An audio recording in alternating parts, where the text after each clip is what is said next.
Doma Sports Talk worldwide with some news from the world of boxing. So y'all know what time it is. You ain't in a rush to get concussed. Now, weekend's here, Happy Friday, everybody. Biggest fight of the weekend got to be Tyson Fury versus Dillian White. Heavyweight clash. Let's see what happens, period. But, that's a clash on British soil, right? We got to look that way. Now, when it comes to America, right? Do we got any champions? We got any heroes in boxing? Do we? Right? Does America have any heroes in boxing, if you really think about it? We don't. We don't got no heroes, right? It's a damn shame, right? Now, I personally have heroes in boxing, right? Some of you maybe, but there's no American heroes in boxing.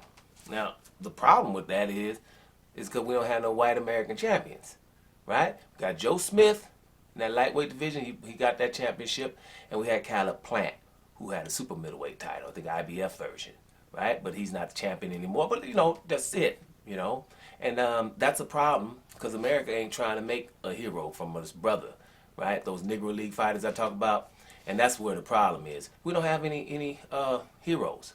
Now, do we have fighters that are worthy to be heroes? Hell yeah, and we have so many of them. We know in a country like that. Other countries, man, a lot of those fighters, I used to say when I first started doing this a little bit, hey man, fighters need to go to England, American fighters of color and stuff, go to other countries, and they would be mega stars. And I still, stand by that. Look, let's go to lightweight division for an example. Devin Haney is a hero. He's a hero right now. We don't have to do nothing. He's a hero before he fights Kambosos. He's going right now. Devin Haney is going to Australia to fight George Kambosos, who has 3 belts. And he's agreed to have way less money than the guy, and the guy's not better than him, right? Matter of fact, Devin Haney's the favorite in the damn fight, but the other dude getting, a whole lot more money than he is, right? And he's going to Australia, and he's got to fight him twice. Then in the second fight, he's still got to let the guy get more money than him. I think an 80-20 split or something ridiculous, right? Even if he wins the fight. Go do that, right? But nobody's complaining. Let this brother go over here, whatever, because we didn't want to see it anyway, because most people wanted him to fight Lomachenko. But, right, that's a hero. Not only because he's going to fight George Kambosos, no. Because everybody in his division, if any of you know the lightweight division, then you know who the main players are. And none of them want to fight him, right? Lomachenko, the one who some would say was the best lightweight right now. Lomachenko started all of this stuff by getting a franchise title instead of fighting Devin Haney, who was his mandatory, and calling him out of his name. Lomachenko, we've all heard that. That was Devin Haney too. So he's also pushed up on Gervonta Davis on many occasions, right? When Teofimo Lopez beat Lomachenko, he could have fought Devin Haney for undisputed. He didn't. He didn't want to.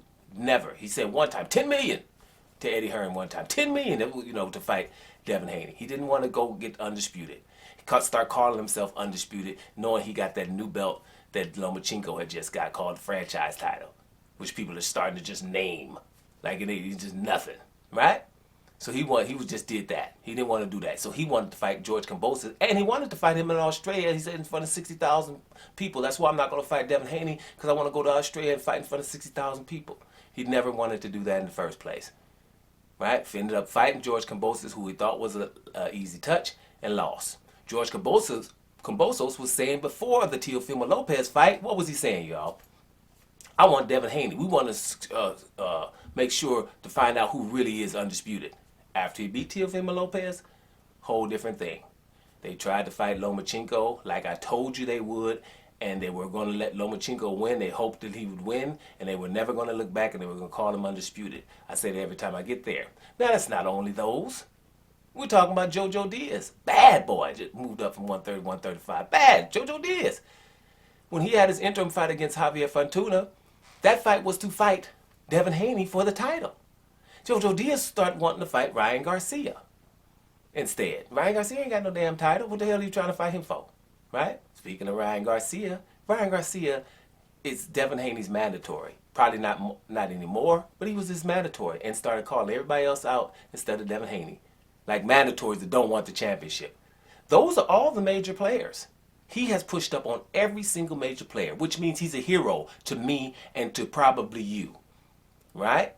Now, some of the people are just ignoring. Now, the media hasn't even, try to act like this doesn't even happen. All these things I can find out, and you can find out easily. None of these are lies. This is all the truth. A mandatory that doesn't want to fight the champion, something's wrong with them. There's reasons. Most mandatories are always want to fight champions. Ryan Garcia doesn't. So Devin Haney is a damn hero, period. Demetrius Andrade, 154 pounds. Canelo was his mandatory. Didn't want to fight him. He was calling Canelo a B-I-T-C-H, P-U-S-S-Y, everything. Trying to make Canelo was his mandatory. Didn't want to fight Demetrius Andrade to get the title. Right? Demetrius Andrade gets stripped of that title. And they give it to Leon Smith. Then Canelo fights Leon Smith. You can't make this up. Right? And then Canelo's better than Demetrius Andrade in most people's eyes. Right? That are just blind or trying to act blind. Right? Move up to 160. They could have fought for undisputed, for all the belts. Canelo goes and tries to go fight Kovalev and try to make people think, oh, I'm moving up in weight. Wait a minute, but undisputed in middleweight division for $40 million. Didn't do it. Among other things. Demetrius Andrade is a hero. Deontay Wilder, his whole backstory, learning how to fight at 19 years old, knocking people out in a row, goes to the Olympics within 18 months of boxing. And medals for America, who don't get no more medals for years. Our last medal has got all kind of dust on it, right? From back, in the 80s or something, and especially in the heavyweight division, right? So he goes and medals after 18 months of boxing, fighting for his daughter, who was sick, right?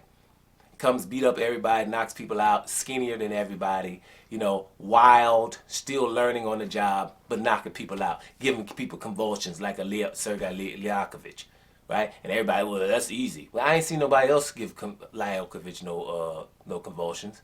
I ain't never seen Bermain Stavern all laid back up into the ropes like that from nobody else, right? I ain't seen Luis Ortiz down like that, from nobody else. You see what I'm saying? And others, anybody. Shoot, Kelvin Price was undefeated at the time, 6'7" and bigger than Deontay Wilder. Knocked him damn near through the ropes. Just highlight real knockouts all of the time, right? Then wants to be undisputed with Anthony Joshua. And hey, we won't say it, but as far as I'm concerned, he punked Anthony Joshua. But some people, other different, news, they get other things. They think Anthony Joshua wanted to fight him. I don't believe that. But whatever. It's not about that. It's about Deontay Wilder's a damn hero. Period. Now, Terence Crawford. We ain't got to even talk. Really, I ain't even got to mention. Terence Crawford deserves his own video right now. Terence Crawford, in the lightweight division, was unified. Shouldn't have left. He should have got undisputed. I don't know exactly what happened there. He went to 140, right? Was unified at 135. Went to 140, became undisputed. Went to 147, where he's smaller than guys, right? Smaller than most of these guys, and knocked out every person that since he's been in the welterweight division where he's smaller. But we don't even have to count Amir Khan because everybody knocks him out. But Kell Brook, Ivalis Kavalikis, the Mean Machine, undefeated, because he was undefeated too. And Benavidez, Jose Benavidez, undefeated with an attitude problem. Knocked him out. Sean Porter stopped him. And I'm probably forgetting one. Oh, Jeff Horn, the first one. After Jeff Horn had just beat Manny Pacquiao. Now he's trying to become undisputed at 147 pounds. And if he wins, he wants to go to 154 and challenge the very best fighter. Not just somebody, not a regular champion like Gervonta Davis and Canelo Alvarez and stuff like that. The best guy there, right? That would make him two-division champion. Two-division undisputed champion. And then he wants to go up to 154. I think I just said that. Went up to 154, and that'll be three-division undisputed. At least he's going to try. It doesn't matter if he makes it or not. Like I've said before, he doesn't even have to beat Errol Spence, in my opinion. He has to have a close fight against Errol Spence, in my opinion, and he's still number one pound for pound. Right? I know people that say, well, the winner of Errol Spence versus Terence Crawford is number one pound for pound. I don't agree with that. No. Errol Spence has to beat the hell out of Terence Crawford, and because Errol Spence is still in his first division. I know the welterweight division is so deep, right? But it ain't deeper than the lightweight division, in my opinion. It ain't deeper than the heavyweight division, in my opinion. And it's barely deeper than the 154-pound division, right? But we give it that deep moniker. Cool. But that's one division, meaning Errol Spence has not had to fight nobody bigger than him and break them down yet. Can he do it? I'm positive he can, but he hasn't yet. This is third division from Terence Crawford. He's beat bigger guys than him. Benavidez way bigger than him. Jeff Horn bigger than him. All the people way more, you know, even though they're the same weight, but we know who rehydrates to what, right? So all those other people, most of the people he fighting should be at 154 anyway. You see what I'm saying? So when Errol Spence get in there with people that's a little bit bigger, you know, Errol Spence has to go to 160 actually to be doing what Crawford's doing now. So for me to put Errol Spence above Terence Crawford in the pound for pound list, Bud would have to beat the living daylights out of Terence Crawford. Errol Spence would have to beat the living daylights out of Terence Crawford. And we'll see, you know, but if not, you know, then because Errol Spence ain't number 2 in my pound for pound list either, right? He's moving up, but he's not even number 2. You know, number 2 is Demetrius Andrade. You know what I'm saying? That's how you ain't passing him until you go to other divisions. He will, though. I'm not saying Errol Spence won't, because Errol Spence is that's Van Helsing, man. You better leave him alone. But it's just until now, he's mostly the bigger guy. It's his weight division. He's like the, you know, the black Gennady Golovkin. This is my division. I ain't moved yet, and I'm beating up everybody, right? And so until you move around, and I don't like to put him at the number 1 pound for pound, but we'll see what happens. But whatever. Right? You know, here's another thing about these fighters, my Negro League fighters. When they are talking, right, and calling people out, they say names. The ones that are not really, you know, saying stuff, the other ones, even though they say stuff like, well, you know, just whoever comes, you know, whoever comes my way, you know, whoever they say, whoever my team says I should fight, you know, those are those, right? Those what you get. That's the standard answers. That ain't what Terence Crawford be talking about. That ain't what Devin Haney be talking about, right? That ain't what these boys, that ain't what Andrade and them be talking about.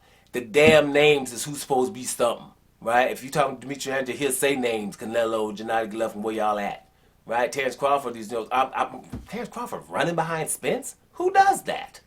Nobody running to Errol Spence. You know what I'm saying?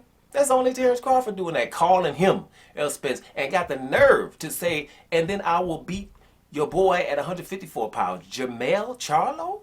Little skinny Terence Crawford? Man, that's ridiculous. But he says names, right? That's what these brothers do, and these Negro League fighters. They say names. That's the difference here. Now, do you hear Gennady Golovkin, Canelo, or anybody like that? You know, Lomachenko don't even really be saying names.